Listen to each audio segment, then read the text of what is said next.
hadir sehingga membentuk suatu permainan yang unik ditampilkannya dari musik Asia.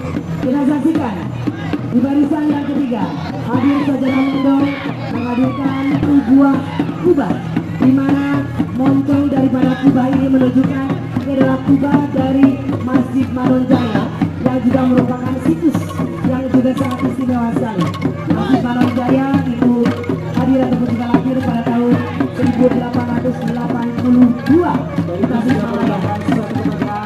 Islami menjalankan segala perintahnya dan menjauhi segala larangannya dalam ketakwaan yang begitu istimewa, dengan ketakwaan sepenuh hati kepada Sang Pencipta. Semangat inilah yang tentunya diaturkan dalam tarian Sado Sajadah Mendong, diaturkan bersama dengan Angklung Landung. Ibu Maya, ini yang namanya Angklung Landung artinya panjang. Landung adalah panjang, panjang adalah landung. Jadi disebutnya Angklung Landung. Jadi suaranya ini lebih menggema lagi, kemudian juga gerakannya lebih atraktif dan Kabupaten Tasikmalaya yang sudah hadir bersama kami. Terima kasih Bapak Kepala Dinas, Bapak Haji Najmudin yang juga sudah hadir. Terima kasih sudah hadir bersama Malaya.